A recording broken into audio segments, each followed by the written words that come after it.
जो दो ग्रहण पड़ने जा रहे हैं इसके बारे में एक बार बताइए दर्शकों। लेकिन महंगाई बढ़ती हुई देख रही हूँ अच्छा। मैं। शेयर मार्केट में थोड़ा अप डाउन रहेगा। जो हमारा सूर्य ग्रहण पड़ रहा है उसका असर दिखेगा। चंद्र ग्रहण की बात करूं तो चंद्र ग्रहण कुंभ राशि में लग रहा है, सतविषा नक्षत्र में लग रहा है। तो अगर उनको भी अध्ययन करूं तो वो ग्रहण आने वाले समय में आपदाएं बहुत लेकर आएगा। इंडिविजुअल हर इंसान के लिए, कर्क राशि वालों के लिए तो सबसे ज्यादा ही प्रभावित रहेगा, लेकिन हर इंसान के लिए कहीं ना कहीं ये थोड़ा थोड़ा प्रभाव देकर जाएगा। अभी टाइम पीरियड कहूँ कि बहुत ज्यादा प्रभाव रहने वाला है, वो अक्टूबर तक सभी पर रहने वाला है। हर राशि के ऊपर आराम से जॉब चल रही है, चलने दो। इस टाइम पर कोई स्विच नहीं करना है आपको, कोई रिस्क नहीं लेना, कोई रिस्क नहीं लेना है अक्टूबर तक। जो सूर्य ग्रहण की रेमेडीज है, आप शिवालय जाएंगे, जलाभिषेक करेंगे, उसके बाद थोड़े से चावल और दूध मिलाकर उससे अभिषेक करेंगे। जितनी भी रेमेडीज बता रही हूँ सभी राशि वालों के लिए 12 अगस्त को करना है। पार्टनरशिप आप जब करेंगे ना तो वो आपके लिए लॉस देगी। अगर ये टाइम पीरियड है, जैसे कई लोग सोचेंगे कि चलो अभी नवरात्रि आएंगी हमारी सितंबर अक्टूबर में आगे,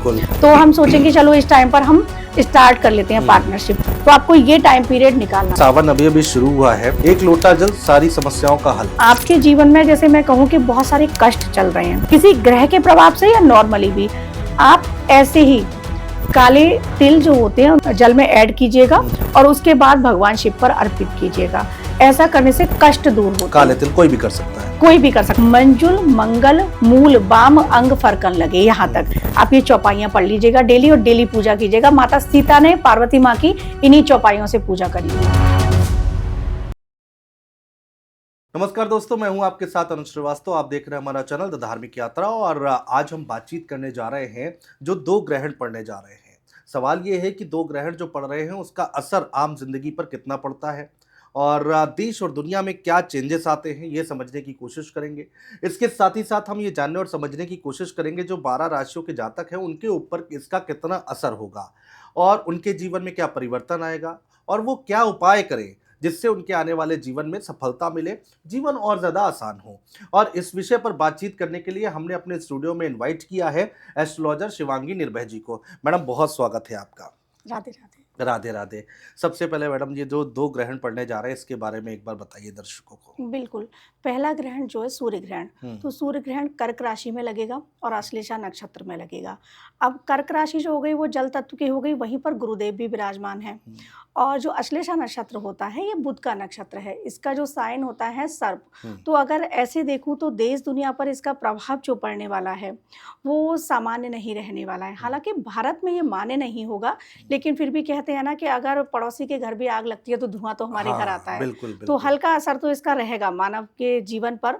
तो भारत की कुंडली को अगर मैं देखती हूँ अनुज जी, तो वहाँ पर चंद्रमा के साथ कई सारे जो ग्रह हैं वो एक साथ हैं, सूर्य, चंद्रमा, शुक्र, बुध, शनि, और ये कर्क लग्न में, कर्क राशि में ही है सारी। तो भारत के लिए ये हर लिहाज से अच्छा रहेगा, लेकिन महंगाई बढ़ती हुई देख रही हूँ मैं। और बैंकिंग सेक्टर जो है वहाँ पर बूम देख रही हूँ, लेकिन शेयर मार्केट में थोड़ा अप डाउन रहेगा। इस तरीके का ये जो हमारा सूर्य ग्रहण पड़ रहा है उसका असर दिखेगा। चंद्र ग्रहण की बात करूं तो चंद्र ग्रहण कुंभ राशि में लग रहा है, सतविषा नक्षत्र में लग रहा है। अब जो वहां पर केतु है, तो केतु की जो पोजीशन है, सिंह में चल रहे हैं केतु, तो अगर उनको भी अध्ययन करूं तो वो ग्रहण आने वाले समय में आपदाएं बहुत लेकर आएगा। आपदाओं की तरफ इशारा कर रहा है क्यों। और लेकिन हीलिंग जो सतविषा नक्षत्र है वहां के देव जो हैं वरुण हैं, और हीलर कहा गया है उसके लिए, तो चीजें सुधर जाएंगी। अब वापस से मैं सूर्य ग्रहण पर ही आती हूँ। सूर्य ग्रहण की हम बात करें तो ये जो 26 डिग्री पर लग रहा है, मतलब कर्क राशि खत्म होने तक इस तरीके का दिख रहा है। तो यहाँ पर एक इंडिविजुअल हर इंसान के लिए, कर्क राशि वालों के लिए तो सबसे ज्यादा ही प्रभावित रहेगा, लेकिन हर इंसान के लिए कहीं ना कहीं ये थोड़ा थोड़ा प्रभाव देकर जाएगा। अब अगर मैं बात कर लेती हूँ, मेष राशि से स्टार्ट कर लेते हैं। बिल्कुल। तो मेष राशि के जो जातक हैं उनके ये लग रहा है चतुर्थ भाव में, सुख भाव में। तो अब सुख की थोड़ी सी कमी देखने को मिलेगी मेष राशि वालों के मेष राशि के लिए। अच्छा। और ये टाइम पीरियड ना, ग्रहण का जो प्रभाव रहता है वो 6 महीने तक तो रहता है, लेकिन मिनिमम 3 महीने तक रहता है। तो अगर मैं इसको देखूं तो अक्टूबर तक ये प्रभाव उनके लिए जाएगा। मतलब 3 महीने से मिनिमम है और 6 महीने तक मैक्सिमम इसका प्रभाव जो जाएगा वो जनवरी फरवरी तक जाएगा। लेकिन जो हमारा अभी टाइम पीरियड कहूँ कि बहुत ज़्यादा प्रभाव रहने वाला है, वो अक्टूबर तक सभी पर रहने वाला है, हर राशि के ऊपर। तो मेष राशि के जातकों के लिए क्या होगा कि अगर कोई प्रॉपर्टी ले रखी है, तो उनका वो इस टाइम पर पैसा वहाँ स्टक होगा, माता का स्वास्थ्य गड़बड़ रह सकता है। वाहन है तो वाहन आप खरीदने की अगर प्लानिंग कर रहे हैं, तो किसी भी तरीके से वो अभी प्लान कैंसल हुआ या आपका वाहन है उसमें कोई डैमेज आ गई, इस तरह की चीज़ें देखने को मिलेंगी। अगर आप किसी ऊँची पोस्ट पर है अगर आप किसी ऊँची पोस्ट पर हैं, तो ऐसा भी हो सकता है कि वहाँ पर आपके लिए बेवजह की कोई डिस्प्यूट हो गई। अच्छा। हाँ, ये चीज़ें भी देखने को मिलेंगी। अगर मैं इनके उपाय के लिए बात करूँ, तो मेष राशि के जातकों के लिए एक छोटा-सा बहुत सरल उपाय है, क्योंकि कर्क राशि में ये लगा हुआ है। आप पानी का जल दान कीजिएगा। अच्छा। आप कहीं भी प्याऊ लगवा सकते हैं, लेकिन अभी समय की कमी है, लोग इतना नहीं कर सकते हैं। तो मैं कहूँगी किसी भी देवालय जो होते हैं, देवालय के बाहर या कहीं भी आप एक मटका डोनेट कर दीजिएगा पानी का, तो उससे लोग जल पिएँगे और आपका ये दान भी हो जाएगा। और जल का दान तो सबसे अच्छा दान बताया भी गया है, अन्न दान और जल दान। ये लेकिन आपको 12 अगस्त को ही करना है। अच्छा। जितनी भी रेमेडीज बता रही हूँ सभी राशि वालों के लिए 12 हाँ। अगस्त को करना है ये। अच्छा, 12 अगस्त तक करना 12 है। अगस्त को जिस दिन ग्रहण लग रहा है ना, उसी दिन आप जाकर शाम को ये सारी रेमेडीज कर दीजिएगा। तो आप जल का दान करेंगे। आप अगर मटका नहीं मिल रहा है, वैसे तो आजकल अवेलेबल है, हर जगह मिल जाते हैं, तो आप बोतल भी दान कर सकते हैं, लेकिन पानी दान पानी कीजिएगा। दान करना है पानी बस दान कुल करना मिला है। के। हाँ। हाँ, तो ये कीजिएगा। अब मैं बात करती हूँ वृषभ राशि के वृषभ जातकों राशि। के लिए। तो वृषभ राशि के जातकों के लिए अगर मैं बात करूँ, तो उनके तीसरे भाव में ये ग्रहण लग रहा है। ये पराक्रम भाव होता है, तो कहीं न कहीं आपको कुछ ना कुछ ऐसा रहेगा कि आपको फ़ियर हो जाए, एंग्ज़ायटी हो जाए, चाहे वो जॉब से रिलेटेड हो। हाँ, एक एहतियात इन लोगों के लिए कहूँगी कि वाणी पर थोड़ा नियंत्रण रखें। कई बार क्या होगा कि आपकी वाणी इस तरीके की हो जाएगी कि आपके खुद के भाई-बहनों से संबंध डिस्टर्ब हो जाएँ या आपके ऑफ़िस में संबंध डिस्टर्ब हो जाएँ, तो आपको वहाँ भी इन चीज़ों का बहुत ख़ासा ख़्याल रखना है। कम्युनिकेशन अपनी अच्छी रखनी है। बेवजह ये लोग इल्यूज़न में आएँगे। जैसे होता है ना कि मैं एक अच्छी पोस्ट पर हूँ, फिर भी मुझे लग रहा है मेरी जॉब ना चली जाए। जी, जी, बेवजह का जो जी, फ़ियर कहते हैं। जी। तो ये फ़ियर आपके अंदर आएगा। और एक रेमेडीज़ के तौर पर आपके लिए कहूँ, तो बहुत छोटा-सा उपाय है, आप शिवालय जाइएगा उसी दिन 12 अगस्त को, और वहाँ जाकर कच्चे दूध शिवलिंग पर चढ़ाइएगा और राइस 1.25 किलो ले सकते हैं, मिनिमम आप 250 ग्राम ले सकते हैं। अब वो वहाँ डोनेट करके आइएगा। ऐसा करने से जो ग्रहण का प्रभाव है, वो कम हो जाएगा। अब बात करते हैं काल चक्र की तीसरी राशि मिथुन राशि मिथुन के लिए। राशि। तो मिथुन राशि के जातकों की अगर मैं बात करूँ, तो उनके ये कम्युनिकेशन भाव, कुटुंब भाव सेकंड हाउस में बनेगा। तो सेकंड हाउस पे सबसे प्रभाव रहेगा। ऐसे टाइम पर क्या होगा कि अपने ही परिवार में आप अलग हो जाएँगे। चाहे कोई मतभेद हो, चाहे आपका मन नहीं लगे, रीज़न कुछ भी हो सकता है। परिवार से मतभेद, मनभेद जो कहते हैं, वो हो जाएगा। आपकी कम्युनिकेशन वीक होगी इस टाइम पर। और मिथुन राशि वाले वैसे कम्युनिकेशन में बहुत अच्छे होते हैं, क्योंकि बुध की राशि है। लेकिन यहाँ पर इसका प्रभाव ये होगा कि कोई ना कोई वाणी दोष आपके साथ आएगा। हो सकता है बहुत सारे लोगों के अगर चार्ट में राहु केतु की पोजीशन या शनि की पोजीशन अच्छी नहीं है, तो ये टाइम पीरियड में मे बी कि पैरालिसिस जैसी चीज़ें उनके साथ हो जाएँ। वो देखना पड़ेगा चार्ट के ऊपर। अब रेमेडीज़ के लिए अगर इनके लिए बात करूँ, तो आप जाइएगा शिवालय, और शिवालय जाकर हरी मूँग की दाल का आपको दान करना है। और ऐसा डोनेट करने से आपके जीवन में जो ये परेशानियाँ आएँगी, वो दूर हो जाएँगी। 12 अगस्त को ही करना है। 12 अगस्त को ही हाँ, करना सबके है। लिए बता रही हूँ, क्योंकि 12 अगस्त से बाद में करेंगे, प्रभाव देंगी, लेकिन जिस दिन ग्रहण है उसी उस दिन दिन दान कर लेंगे तो ज़्यादा इफ़ेक्ट ज़्यादा पड़ेगा। इफ़ेक्ट रहेगा। अब बात करते हैं काल चक्र की चौथी राशि कर्क राशि। अब ये तो स्वयं की राशि में ही लग रहा है ग्रहण, बिल्कुल। तो सबसे ज़्यादा प्रभावित रहेगी कर्क राशि। और इनके लग्न में लग रहा है ये, लग्न भाव में। तो ऐसे में क्या होगा कि बहुत ज़्यादा डिस्टर्ब रहेंगे। एंग्ज़ायटी, डिप्रेशन, इस तरह की चीज़ें इनको आएँगी। अच्छा, हाँ, अनिद्रा के शिकार होंगे, नींद प्रॉपर नहीं आएगी, परेशान रहेंगे। परेशान रहेंगे कर्क राशि वाले। तो ये टाइम पीरियड कर्क राशि वालों के लिए बहुत सतर्क रहने की ज़रूरत है। हालाँकि भारत में माने नहीं है, फिर भी मैं कहूँगी कि आप उस दिन ना निकलें घर से, अवॉइड करें घर से निकलना। कर्क राशि वाले। कर्क राशि वाले केवल, ठीक है, उनके लिए है ये ठीक है। हिदायत। और मैं रेमेडीज़ के तौर पर बात करूँ, तो सबसे पहले तो हमेशा के लिए आपके लिए रेमेडीज़ है कि अपनी माता की सेवा कीजिएगा।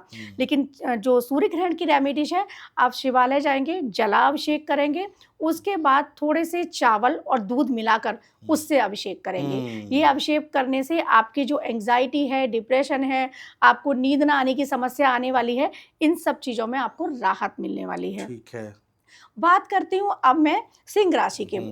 तो सिंह राशि के जातकों के ना ये 12वें भाव में लग रहा है। अब 12वां भाव जो है जनरली हम जानते हैं व्यय भाव है, लेकिन ये यहाँ से मोक्ष भी देखा जाता है, यहाँ से विदेश यात्रा भी देखी जाती है। तो यहाँ से मैं कहूँगी कि आपके लिए ये समय जो है सावधानी से चलने का है, क्योंकि आपका जो व्यय होगा वो बेवजह का होगा, गलत चीज़ों में हो जाएगा। आपने किसी को पैसे दे रखे हैं, अब आप सोच रहे हैं वो मेरे पैसे वापस आ जाएं, तो ये वो टाइम पीरियड होगा कि वो पैसा लेकर ही चला गया आपका। इस तरीके के लॉसेस आपको देखने को मिलेंगे। अगर आप फॉरेन ट्रिप प्लान कर रहे हैं तो मैं कहूँगी अगर आपके जॉब के लिए जा रहे हैं वो चीज़ एक अलग हो गई, लेकिन ट्रिप प्लान कर रहे हो तो ये 3 महीने के लिए वो ट्रिप मत बनाओ। अच्छा। क्योंकि उसमें आपके लिए लॉस हो सकते हैं। ओके। तो वो हाँ लॉसेस है। 6 से 7th हम देखेंगे, 6 हाउस से 7th हाउस देखेंगे तो वो 12th हाउस होता है। आपके लिए कोई रोग भी आ सकता है, वहां जाकर कोई परेशानी आ सकती है, बेवजह के शत्रु बन सकते हैं। तो आपके लिए इस चीज का ध्यान देना है। अक्टूबर तक ये कोई ट्रिप प्लान हाँ हाँ, कोई ट्रिप प्लान ना करें आप। और अगर मैं कहूँ कि इनके लिए रेमेडीज, तो रेमेडीज के तौर पर आपको डेली सूर्य को जल देना है। लेकिन जिस दिन सूर्य ग्रहण है 12 अगस्त को, उस दिन आप शिवालय जाएंगे, जल के लोटे में थोड़ा सा गुड़ मिलाएंगे। अच्छा। और उससे भगवान का अभिषेक करके आएंगे और गेहूं का दान करेंगे। ऐसा करने से जो भी प्रॉब्लम्स आ रही हैं वो दूर होंगी। अगर गेहूं का दान करने के लिए कोई सज्जन आपको नहीं मिलते हैं, आप किसी भी गरीब को दे सकते हैं, तो फिर थोड़े से गेहूं लेकर आप शिवालय में रखकर भी आ सकते हैं। ऐसा करने से जो परेशानियां हैं वो दूर होंगी। अब बात करती हूँ कालचक्र की छठी राशि कन्या राशि के बारे में। तो जो कन्या राशि के जातक हैं, इनके ये 11th हाउस में लगेगा, लाभ भाव में। तो इस टाइम पर प्रॉफिट हाउस में ही लग गया, फ्रेंड्स हाउस भी होता है वो। तो आपके लिए क्या होगा, ऐसे समय में मित्र ही शत्रु बन जाएंगे आपके। जो आपके मित्र हैं वही धोखा देंगे, वही आपके लिए निकल के कहते हैं ना कि कई बार हमारे मित्र सबसे ज्यादा एंटी हो गए। तो ये वही टाइम पीरियड होगा जो निकल के आएंगे। आपके जो प्रॉफिट हैं वो इस टाइम पर आपको प्रॉफिट नहीं मिलेंगे, आपके लिए कहीं ना कहीं नुकसान झेलना पड़ेगा। तो यहाँ पर आपके लिए ये ध्यान देना है कि आपके best friend, even best friend की बात करें, उस पर भी ट्रस्ट ना करें। कोई फाइनेंशियल मैटर हो, प्रॉपर्टी लेनी हो और आप सोच रहे हैं कि मैं अपनी फ्रेंड्स के साथ इन्वेस्ट कर दूं, निवेश कर दूं, आपको नहीं करना है। आप सोच रहे हैं कि मेरे बड़े भाई बहन के साथ निवेश कर दूं, आपको नहीं करना है। अच्छा, भाई बहन के साथ भी नहीं करना है। आप सोच रहे हैं कि मैं अपने पुत्र के नाम पर ले लूं या पुत्री के नाम पर ले लूं, नहीं लेनी है प्रॉपर्टी।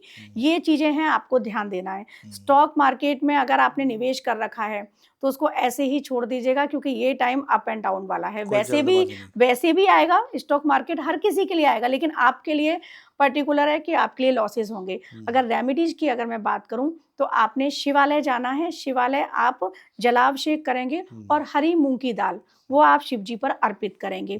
और जो पालक होता है, पालक या कोई भी हरा साग, वो ले जाकर आपको गौशाला में दान करना है। अच्छा। 12 अगस्त को ही। अच्छा। ये करने से जो आपके प्रभाव आएंगे वो कम हो जाएंगे। अब बात करती हूँ कालचक्र की 7वीं राशि तुला राशि के बारे में। तो तुला राशि के जातकों के 10th हाउस में लग रहा है, कर्म भाव में। अच्छा। तो अब आपके लिए आराम से जॉब चल रही है, चलने दो। इस टाइम पर कोई स्विच नहीं करना है आपको, कोई रिस्क नहीं लेना है। कोई रिस्क नहीं लेना है अक्टूबर तक। अगर बॉस कुछ भी कह रहा है सुन लो। अच्छा। हम सुनते नहीं है, इस तरह के बहरे बन के वो सुनते रहो, क्योंकि ये वो टाइम है कि आपके लिए चेंजेस भी अच्छे नहीं होंगे। आपने जॉब स्विच करी, हो सकता है 1-2 महीने खाली बैठना पड़ जाए। तो ये टाइम पर आराम से अपने ऑफिस में टाइम निकालें। अगर आप बिजनेस करते हैं और बिजनेस में भी किसी से डिस्प्यूट चल रहा है, तो ये टाइम पीरियड में कोई आर्ग्यू नहीं करने हैं। ये टाइम पीरियड आपको आराम से निकालना है।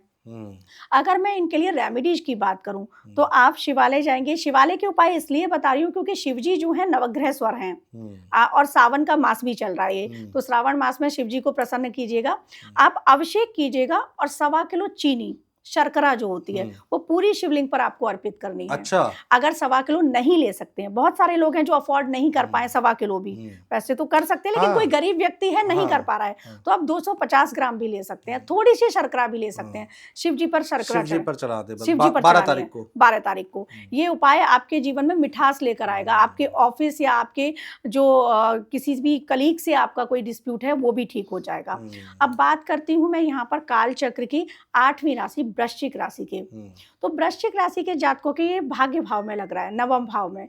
तो अब यहाँ पर क्या होगा कि भाग्य में थोड़ी रुकावटें आएंगी। अच्छा। आप धर्म कर्म में रुचि लेते हैं तो ये वो समय हो सकता है कि एक होता है ना कई बार, अरे ईश्वर की तो बहुत पूजा कर रहे हैं, हमें कोई फल ही नहीं मिल रहा है। धर्म से उच्चाटन, रिलीजियस होने से उच्चाटन, है ना, ये सारी चीजें आपको देखने को मिलेंगी। तो वृश्चिक राशि के जातकों के लिए एक सजेशन है कि अगर कभी भी ऐसा आपको फील हो, क्योंकि होगा, ये ग्रहण का प्रभाव है, तो आप उसी टाइम पर जाकर एकांत में बैठिएगा और मेडिटेशन कीजिएगा, क्योंकि ये वो टाइम है जब आपको गलत दिशा की तरफ मोड़ेगा। और यहाँ पर अगर आपके पिता से भी थोड़े मनभेद हो सकते हैं, तो पिता से मनभेद मत होने दीजिएगा। और रेमेडीज के तौर पे कहूँ तो आपको शिवालय जाना है, वहाँ शिव जी का अभिषेक करना है, केसर मिश्रित जल से, थोड़ी सी केसर डाल लेंगे उसमें, उस जल से अभिषेक करना है। शिव जी को गंध अर्पित करनी है, बकुल का एक इत्र आता है, अच्छा। वो आप अर्पित कर सकते हैं। और साथ ही आपको जो लाल मसूर की दाल होती है, उसको आप किसी गरीब को डोनेट कर सकते अच्छा। हैं। हाँ, ये करने से, और या गौशाला में जाकर आप गुड़ दान कर सकते हैं। अच्छा। दोनों उपाय में से कोई भी एक उपाय कर लीजिएगा, 12 अगस्त को ही करना है। अब मैं बात करती हूँ काल चक्र की, जो हमारी 9वीं राशि है धनु राशि के। तो धनु राशि के ये अष्टम भाव में लग रहा है। अच्छा। तो यहाँ पर क्या होगा कि ससुराल से मतभेद हो सकते हैं आपके। इस टाइम पर कोई भी ऐसा मसला निकल कर आ जाए कि आपके ससुराल के साथ, महिलाएं हैं तो उनके ससुराल के साथ, पुरुष हैं तो उनके ससुराल के साथ, दोनों के पे एप्लीकेबल होगा ये। तो इस टाइम पर अगर ससुराल से कोई भी इतने दिनों से आपका कोई मनभेद है या कोई भी बात है, तो ये टाइम और 3 मंथ निकालना, कुछ मत बोलना, विवाद बढ़ सकता है। अगर मैं बात करूँ, बहुत सारे लोगों के अगर 8th हाउस में राहु भी बैठा हुआ है या शनि बैठा हुआ है, इस तरह के ग्रह बैठे हुए हैं, तो ये वो टाइम पीरियड हो सकता है कि आप साधनाओं में चले जाएं। अगर ऐसा मन कर रहा है तो आप जा सकते हैं, क्योंकि अच्छा। हाँ, क्योंकि ये सही टाइम पीरियड है। अब वो हिडन हाउस होता है, मृत्यु का घर भी बताया है, तो आपके लिए ये 3 महीने बहुत ध्यान देना है। एक्सीडेंटल योग बन सकते हैं। अच्छा। तो हाँ, बन सकते हैं। तो आपने क्या करना है, एक वाहन दुर्घटना यंत्र आता है, ऑनलाइन कहीं भी मिल जाएगा, उसका किसी पंडित जी से करा लो या स्वयं भी पूजन कर सकते हो घर में, वो लगा लो। या मारुति यंत्र, हनुमान जी का यंत्र होता है मारुति यंत्र, अच्छा। वो अपने वाहन में लगा के रखो। अच्छा। ऐसा करने से होता है ना, सामने से कोई विपदा आई और वो ऐसे निकल गई, तो वो निकल जाएगी। ये आपको एक्स्ट्रा रेमेडीज करनी है।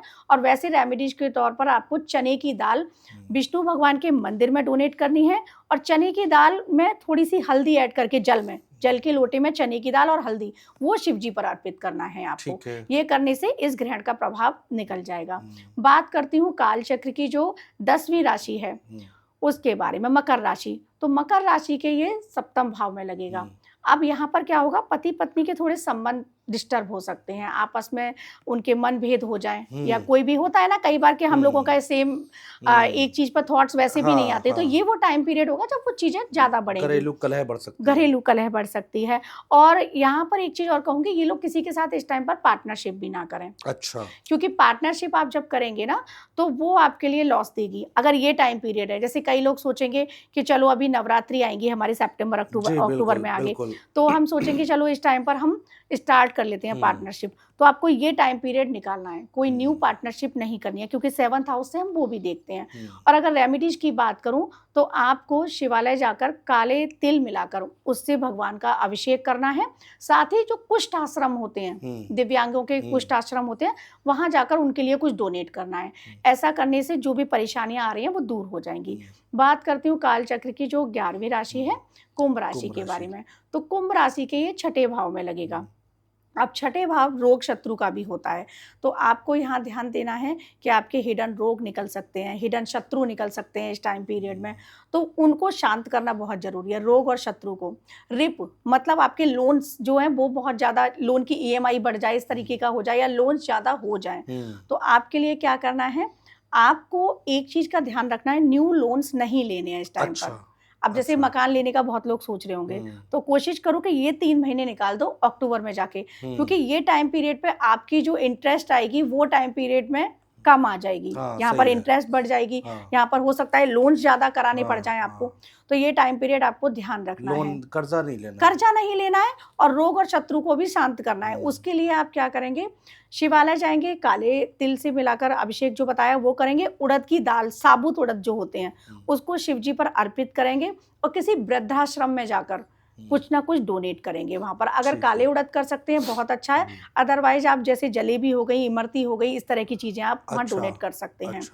अब बात करती हूँ काल चक्र की, जो आखिरी राशि है मीन राशि के बारे में।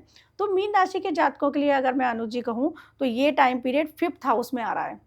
तो बच्चों के लिए बहुत ध्यान देना है। इस टाइम पीरियड में ऐसा हो सकता है कि बच्चे आपकी बात नहीं सुन रहे हैं, बच्चे का स्वास्थ्य प्रभावित हो गया, या बच्चे ने स्कूल में कुछ ऐसी उद्दंडता कर दी जिसकी वजह जी से आपको सुनना पड़ जी। गया। कुछ ना कुछ इस तरह की चीज़ें देखने को मिलेंगी। तो बच्चों का वैसे भी बहुत ध्यान रखना है ये टाइम पीरियड में। और अगर रेमेडीज की मैं बात करूँ तो साबुत हल्दी, आपको शिव जी के मंदिर में जाना है, जलाभिषेक करना है, 7 साबुत हल्दी की गांठ वो शिव जी के सामने अर्पित करके आनी है।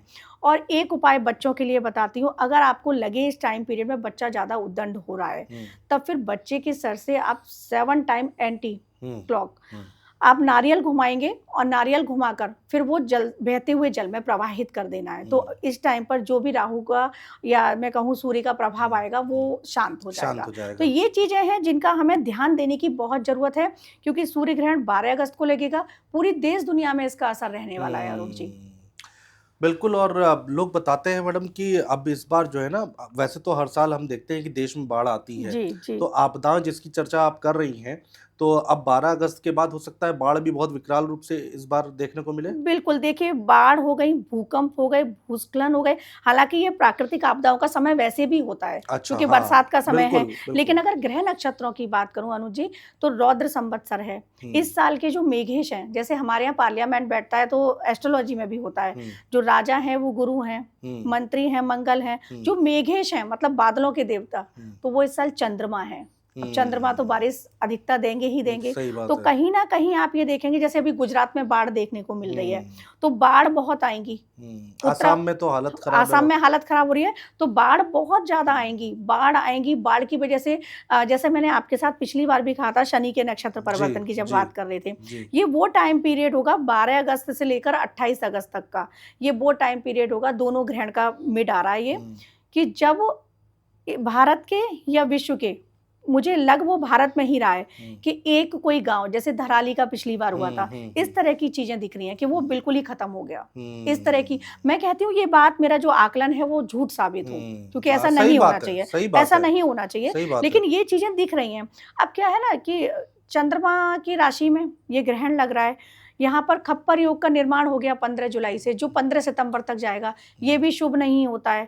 यहाँ पर काल सर्प योग का निर्माण भी हो गया विश्व की कुंडली में, अगर मैं बात करूं तो वो ठीक नहीं होता है। काल सर्प योग यूं एकदम खराब नहीं होता है, लेकिन वो देखना पड़ता है, कई सारे प्रकार के होते हैं, तो वो ठीक नहीं है। अब यहाँ गोचर की भी अगर हम बात कर लें तो अभी अगस्त माह में शुक्र जो है वो अपने नीचस्थ राशि में जा रहे हैं, कन्या राशि में, तो उनका प्रभाव आप देखेंगे। महिलाओं के साथ थोड़ा सा अत्याचार या इस तरह की चीज़ें देखेंगे, या खाड़ी देशों में जो हो रहा है वो चीज़ें और बढ़ेंगी। अगर मैं यहाँ पर बात कर लूँ गुरु की, तो अभी गुरु की पोजीशन कर्क राशि में है। आप देखिएगा गुरु हो गए, सूर्य सिंह राशि में आ जाएंगे। तो बहुत सारे जो ट्रांजिट हैं, शनि अभी चल ही रहे हैं रेवती में, और वो सितंबर में जाके उत्तरा भाद्रपद में फिर आएंगे। तो ये टाइम पीरियड क्या है ना, ये टाइम पीरियड देश दुनिया के लिए बिल्कुल ठीक नहीं है, और ये डराने वाली बात नहीं है, ये सब ग्रह नक्षत्रों के आधार पर है। रौद्र संवत्सर का आपने बात की, वो क्या होता है मैडम, उसके बारे में जरा एक बार बताइए दर्शकों जी, को। रौद्र जो संवत्सर होते हैं, अब संवत्सर में जैसे अभी रौद्र चल रहा है, मैं इसके साथ बताना चाहूंगी, रौद्र के बाद आएगा दुर्मति, फिर आएगा दुदुम्बी, फिर आएगा क्रोधन। इस तरीके से 2035 जो है उसमें आएगा 6। तो 2035 वो वर्ष होगा, 6 का मतलब होता है 6 कुछ भी नहीं है, तो 2035 वो वर्ष होगा जहां से पुनर्निर्माण स्टार्ट होगा। अच्छा। एक साइकिल का एंड होगा, क्योंकि उसके बाद जो संवत्सर आएगा वो आएगा प्रभास। प्रभास मतलब सब कुछ अच्छा, प्रकृति में सब कुछ अच्छा। तो जो सतयुग के आने की बात है और वो कर रहे हैं, वो सतयुग नहीं आएगा, रहेगा कलयुग ही। लेकिन वो सतयुग जैसा टाइम पीरियड देखिए, अभी चीजें चेंज होना स्टार्ट हो रही हैं। तो अभी जैसे मैंने कहा ना दुर्मति, ऐसे में क्या होगा, जैसे रौद्र चल रहा है, रौद्र में भयानक, हमारे हिंदी साहित्य में भी पढ़ाया जाता है, जो हमें अलंकार और जो रस पढ़ाए जाते हैं, करुण रस, हास्य रस, रौद्र है ना भयानक। तो भयानक चीजें आपको देखने को मिल रही हैं। दुर्मति में क्या होगा, इंसान की मति भ्रष्ट होगी, कुछ ना कुछ ऐसे डिसीजन होंगे। क्या पीरियड टाइम क्या है इसका रौद्र का? और रौद्र अभी खत्म हो जाएगा नेक्स्ट ईयर अप्रैल में जाके, जब 2027, हाँ 2027 में चैत्र जो संवत्सर आएगा हमारा, रौद्र खत्म होगा, दुर्मति स्टार्ट होगा। 2028 में फिर वो समाप्त होगा, फिर दुदुम्बी स्टार्ट होगा। दुदुम्बी का मतलब है, आपने पहले जब बचपन में देखा हो महाभारत या वो आता था, वो एक बिगुल बजाते थे, तो वो दुदुम्बी, तो वो उस टाइम पर देखना युद्ध बढ़ेंगे, दुदुम्बी होगा। फिर क्रोधन आएगा, क्रोधन में क्या है, क्रोध, वो इस तरीके का आएगा, हर किसी के ऊपर क्रोध आ रहा है या चीजें ऐसी हो रही हैं, तो ये बढ़ते जाएंगे। 6 में जाकर सब शांत होगा और फिर प्रभास से दोबारा स्टार्ट हो जाएंगी चीजें। 2035। 2035 तो ये पूरा टाइम पीरियड जाएगा। तभी ये शायद लोग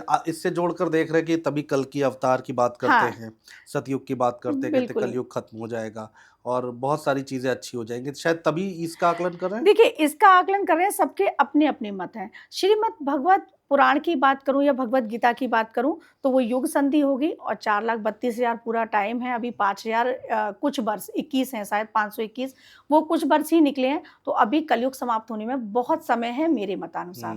कल की अवतार के लिए लोग कह रहे हैं हो चुके, है ना, लेकिन उसके अनुसार होने में भी बहुत वक्त है। अब मैं हाँ, लेकिन इस चीज का समर्थन करती हूँ, मैं चेतना पर बात करती हूँ। चेतना जागृत हो चुकी है। आपको भी गलत लगता है तो आप भी बोलना सीख गए। कई बार मेरे को गलत लगता है, मैं बोलना सीख गई। या हम लोग धर्म का प्रचार कर रहे हैं, आपकी भी देखिए, आप किसी और चीज पर बात कर सकते थे आज, लेकिन आप धर्म पे बात कर रहे हैं, मैं धर्म पे बात कर रही हूँ। तो यही कल की चेतना है कि जो गलत हो रहा है, जो अधर्म हो रहा है, जो पाप हो रहा है, हम उसके लिए इल्यूजन जो है लोगों को वो हटाएं और हम वो सही चीजें सामने लाएं। तो कल की चेतना जागृत हो चुकी है। चेतना की अवस्था ऊपर जा रही है। अब आप अभी देखिएगा, कोविड से पहले भी लोग पूजा करना, एक रिलीजियस होना अलग चीज होता है और एक स्पिरिचुअलिटी अलग होती है। दोनों में भेद है, हाँ, एक नहीं है। तो लोग रिलीजियस तो थे, पूजा पाठ करते थे, लेकिन स्पिरिचुअल होते जा रहे हैं। अब उनका माइंडसेट स्पिरिचुअल होता जा रहा है। तो ये क्या है, चेतना की तरफ लोग बढ़ रहे हैं, क्योंकि हमारे उपनिषदों में कहा है ना, प्रज्ञानम ब्रह्म, चेतना ही ब्रह्म है। तो लोग अब उस तरफ जा रहे हैं कि चेतना को समझें कि चेतना ही ब्रह्म है। तो ये चीजें परिवर्तित हो रही हैं और आप देखेंगे आने वाले समय में बहुत कुछ परिवर्तित होने वाला है। भारत के लिहाज से भी अगर मैं इस ग्रहण की बात करूं तो भारत के लिहाज से ये ग्रहण महंगाई को लेकर आएगा। एक तो महंगाई आनी है, और क्योंकि भारत की कुंडली में जैसे मैंने कहा ना कि कर्क राशि में ही कई सारे ग्रह बैठे हुए हैं, तो महंगाई आएगी, स्टॉक मार्केट थोड़ा डाउन में जाएगा और यहाँ पर बैंकिंग सेक्टर में अच्छा जाएगा। अच्छा जाएगा। ये बहुत सारे लोग प्रेडिक्शन कर रहे हैं बैंकिंग सेक्टर को लेकर। तो बहुत एक एस्ट्रोलॉजर जो कह रहे हैं कि भाई ऐसा कुछ नहीं हो, जैसे आप भी कह रही है कि अच्छा जाएगा। एक तबका है वो ये कहता है कि भाई पैसे जो है अपने पास कैश रखना शुरू कर दो, बैंकिंग सेक्टर में दिक्कत आने वाली है। इस कंफ्यूजन को थोड़ा दूर करिए। देखिए हाँ, मैं बताती हूँ। अब मैं भारत की कुंडली के लिहाज से बात करूँ ना, भारत की मंगल की महादशा में राहु की अंतर्दशा है और जो ये ग्रहण लग रहा है, कर्क राशि जो है वो भारत की वृषभ लग्न की कुंडली है और कर्क में ही कई सारे ग्रह बैठे हुए हैं, जैसे मैंने आपको भी बताया, सूर्य, चंद्रमा, शुक्र, शनि और बुध। तो अगर उन सबके कॉम्बिनेशन को देखूं तो बैंकिंग सेक्टर में मुझे ऐसा कुछ भी नहीं दिखाई दे रहा है। हाँ, लास्ट ईयर कुछ स्थितियां ऐसी बनी थी कि बैंकिंग सेक्टर डाउन हो सकता था। अच्छा। लास्ट ईयर की बात कर रही हूँ, लेकिन अभी जो ग्रहण का प्रभाव है इसमें ऐसा कुछ भी दिखाई नहीं दे रहा है। अच्छा, लोगों के ना ज्योतिषियों का क्या होता है, मैं भी हूँ, हम लोग होरा काल चक्र जो ये रहते हैं गणना, हम उसके आधार पे पंचांग से गणना कर रहे हैं कि कौन सा ग्रह कहाँ जा रहा है, भारत की कुंडली में कहाँ जा रहा है या पाकिस्तान की में कहाँ जा रहा है या अमेरिका की में कहाँ जा रहा है। अब वो ग्रह गोचर देखे, उस हिसाब से ये चीजें हैं। भारत की कुंडली में जो शनिदेव गोचर कर रहे हैं वो अर्थव्यवस्था के भाव से कर रहे हैं, 11th हाउस से। कुंभ राशि में, कुंभ राशि से जैसे उनका गोचर निकल गया और मीन में गया है ना, लास्ट ईयर। तो अभी जो मीन में उनका गोचर गया है ना, तो आप देखेंगे ये बहुत बड़े परिवर्तन भारत के लिए ला रहा है। अब भारत में एआई का रोल आप देखिएगा प्रधानमंत्री जी ने। लेकिन एआई पर एक बात और कहना चाहती हूँ मैं कि एआई आया है, लेकिन जो राहु का ये नक्षत्र परिवर्तन अभी हुआ है अनुज जी, ये धनिष्ठा नक्षत्र में गए हैं अभी राहु, तो ये बहुत बड़े परिवर्तन लेकर आएंगे। अच्छा। राहु धनिष्ठा के, क्योंकि मंगल के नक्षत्र में गए हैं और अष्टवसु देवता हैं इनके, और डमरू का साइन है। डमरू शिव जी के हाथ में, शिव जी बजाते हैं। और इसको अगर हम डमरू को देखें तो ये इन्फिनिटी का भी साइन बनाता है और ये मेरे हिसाब से ये चारों युगों को भी रिप्रेजेंट करता है। डमरू इस तरीके से होता है ना। अब आप देख लीजिएगा, सतयुग से स्टार्ट होकर त्रेता, त्रेता से फिर द्वापर और द्वापर से अपने कलयुग। तो राहु कलयुग का राजा है, शिव जी ने उसको आशीर्वाद दिया है। राहु का ही पूरा प्रभाव है एआई पर। तो एआई क्या है, ये भस्मासुर की तरह काम करेगा। भस्मासुर की तरह? मैं तो यानी अच्छे संकेत नहीं है। अच्छे संकेत नहीं है आने वाले समय में। भस्मासुर को क्या वरदान था, जिसके सर पे हाथ रख देगा वो खत्म, भस्म। और इसी से उसने शिव जी के सर पर हाथ रखने के लिए ही चल दिया, जिन्होंने उनको वरदान दिया। तो फिर मोहिनी रूप में विष्णु भगवान आए और उन्होंने ही लीला रची और उन्होंने अपने सर पर हाथ रखा, भस्मासुर ने अपने सर पर हाथ रखा। इस प्रकार से उसका विनाश हुआ। तो एआई आने वाले टाइम में इंसान के लिए घातक ही साबित होगा, नुकसान करेगा। क्योंकि कई बार आप देखिए आजकल हर कोई चैट जीपीटी पे डिपेंड हो गया बिल्कुल ठीक है बात है। ना? और कई बार वो गलत इन्फॉर्मेशन भी दे देता है बिल्कुल। ना? तो ये चीज़ें हैं कि गणनाओं की मैं बात करूँ तो गणनाएँ चैट जीपीटी से नहीं होती हैं। हुँ, गणनाएँ होती हैं पंचांग से।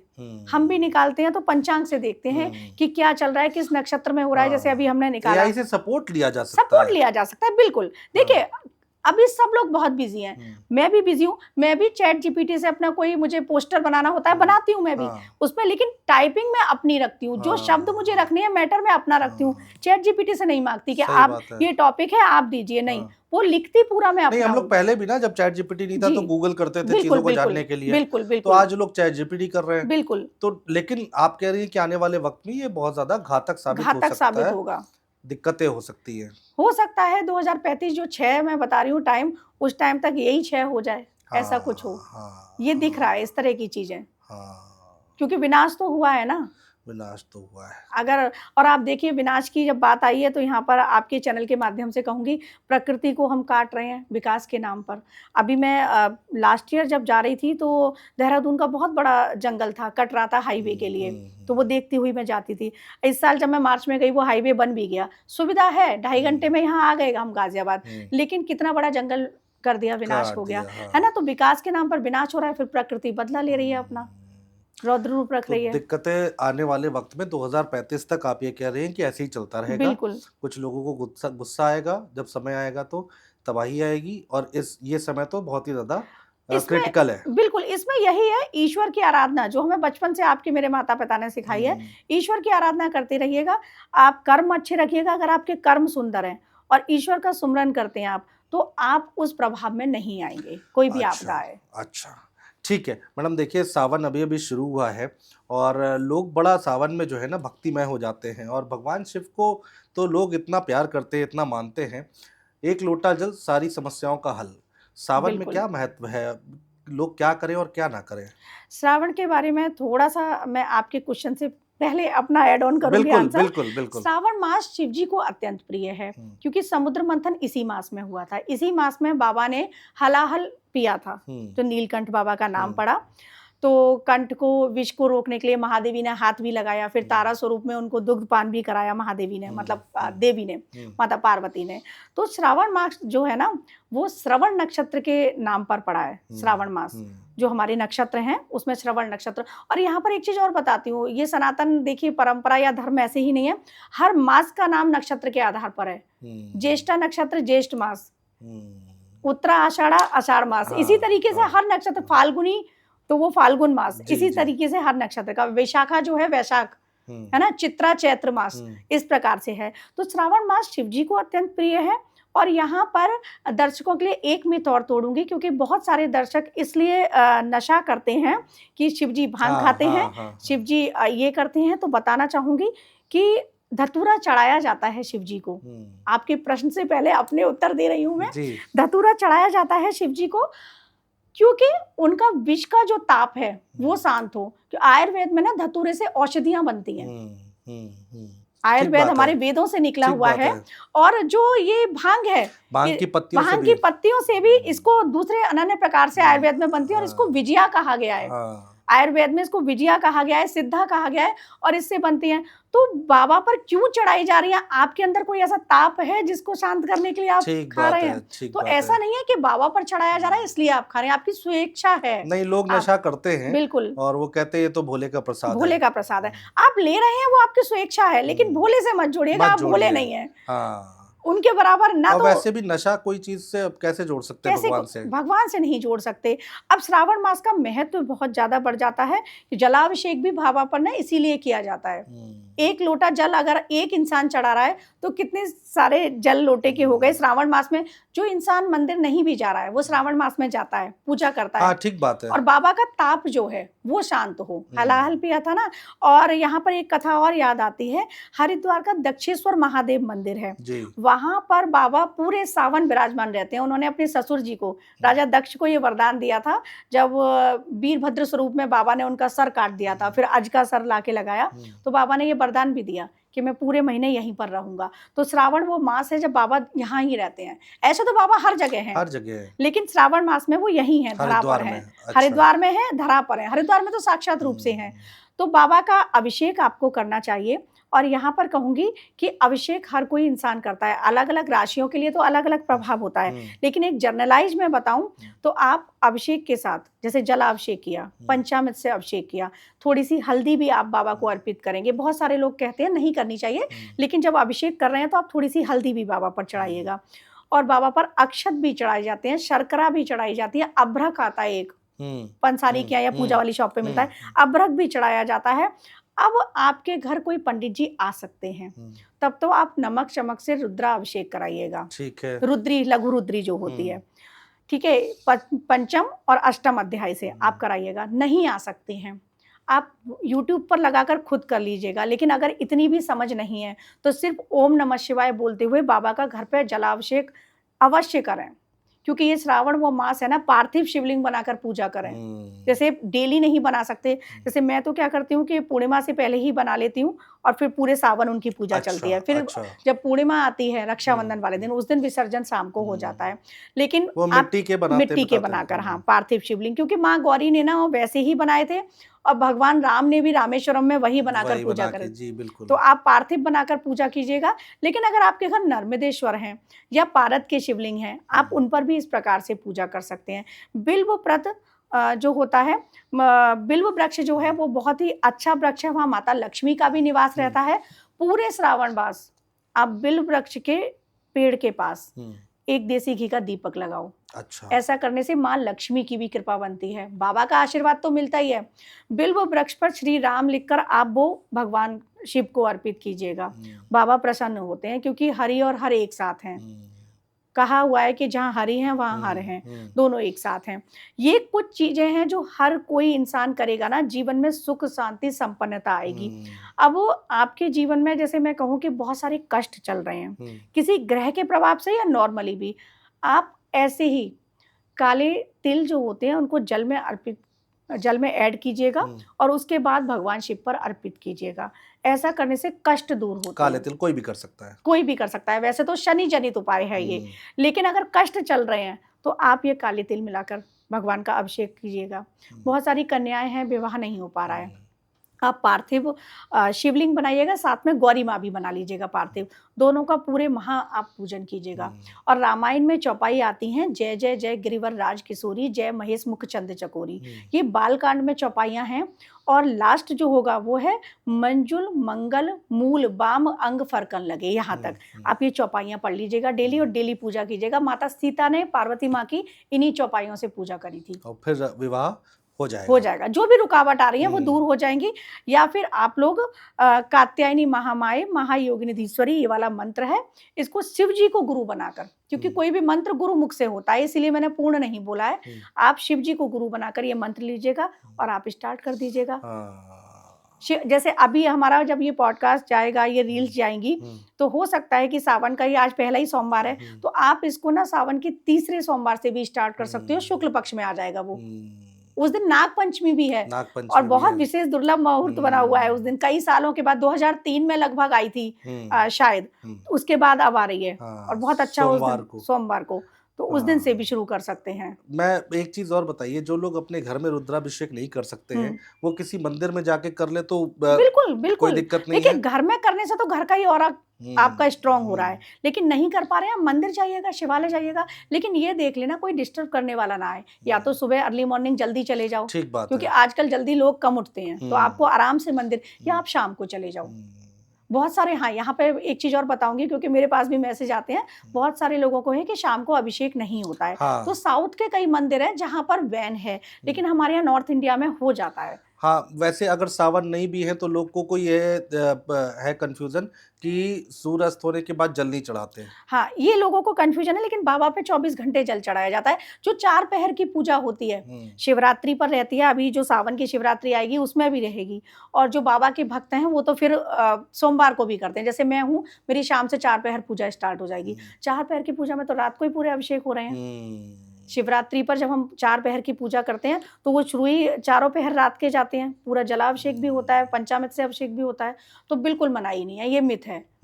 आम दिनों में भी कर सकते हैं। आम दिनों में भी कर सकते हो। मैं तो कहूंगी कि शिव जी के लिए ना जल चढ़ाने आप जाइएगा, लेकिन मंदिर नहीं भी जा पा रहे हैं, आप बैठकर, जैसे मैं सांब सदाशिव करती हूँ, आपने भी देखा होगा मैं लिखती भी हूँ साम हम्म, सदाशिव। तो ये एक नाम जप है, ये आप चलते फिरते कहीं भी कर सकते हो साम सदाशिव।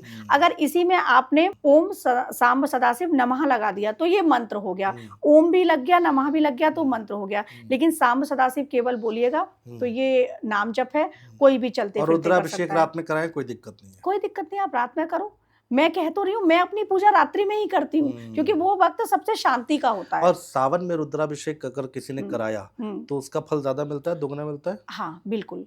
देखिए सावन में आप शनिवार को कराइए, सोमवार को कराइए, त्रयोदशी तिथि, प्रदोष, पूर्णिमा, शनिवार सोमवार, शनिवार सोमवार शुक्रवार हाँ, और प्रदोष तिथि, त्रयोदशी तिथि, ये कुछ तिथियां हैं जिन पर विशेष फल मिलता है। अच्छा, पूर्णिमा तिथि, अगर पितृदोष है कुंडली में, अमावस वाले दिन कराइएगा।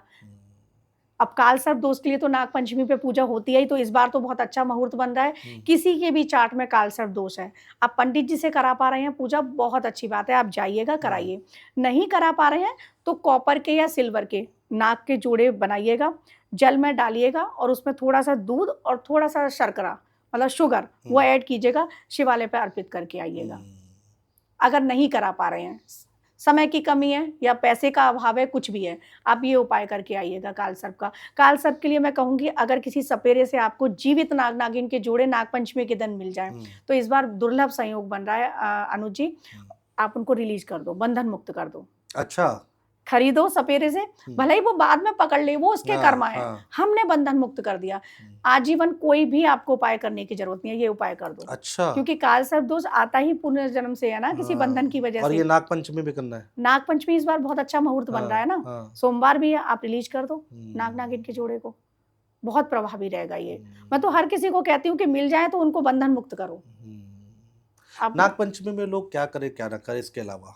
देखिए नाग पंचमी पे एक चीज और कहूंगी, जिनको सर्पों से बहुत डर लगता है, वैसे तो सभी को लगता है, लेकिन जिनको ज्यादा लगता है उनके लिए कहूंगी नाग पंचमी से एक रूल फॉलो कीजिएगा, आस्तिक आस्तिक आस्तिक 3 बार ये बोलेगा। आस्तिक मुनि थे तो आस्तिक मुनि का नाम लीजिएगा। सर्प दंश नहीं होता है, सर्प दंश मतलब सर्प आपको कभी नहीं काटते हैं, और ये हर कोई बोल सकता है। हर किसी के लिए कहूंगी कि नाग पंचमी वाले दिन सुबह दोपहर शाम 3 बार आप ये आस्तिक आस्तिक आस्तिक 3 बार बोलना है, सब बोलिएगा, ये आपको बोलना है। अब क्या ना करें, उस दिन कोशिश कीजिएगा कि जो भी छोटे छोटे जीव जंतु हैं, कई बार क्या होता है कि जैसे प्लांट में हमने खाद डलवाई तो केचुए भी इस टाइम पर हो जाते हैं, तो कई बार क्या होता है जाने अनजाने उनको लग गई, हार्म पहुंच गया, तो उस दिन कुछ भी ऐसा काम ना करें कि किसी भी ऐसे जो रेंगने वाले जंतु होते हैं उनको आपकी वजह से हानि पहुंचे, क्योंकि वो सर्पाकार सर्प योनि में ही आते हैं ना, तो उनके लिए कोई भी हानि ना पहुंचे। उस दिन मत कराओ कोई भी काम, लोग इतना ध्यान नहीं देते हैं कि करा लिया उसी दिन, प्लांट लगवा लिया, या केचुआ भी दिख गया, बरसात का टाइम है तो उसको मार दिया या कुछ, तो कोशिश करो कि अवॉइड करो वो सारी चीजें उस दिन अवॉइड करनी है। हाँ ठीक है मैडम, तो सावन में हमने काफ़ी कुछ बात की है, बहुत सारी बातें सावन में हमें थोड़ा पहले करनी चाहिए थी, हम लेट हो गए हैं बिल्कुल, लेकिन तब भी अभी पूरा सावन बचा हुआ है। हम कोशिश करेंगे कि जल्दी से जल्दी ये पॉडकास्ट हम अपने चैनल पर अपलोड करें, पब्लिश करें, जिससे लोगों को बहुत सहूलियत मिल पाए। बहुत शुक्रिया मैडम तमाम बातचीत करने के लिए, चर्चा करने के लिए। शाम सदा से।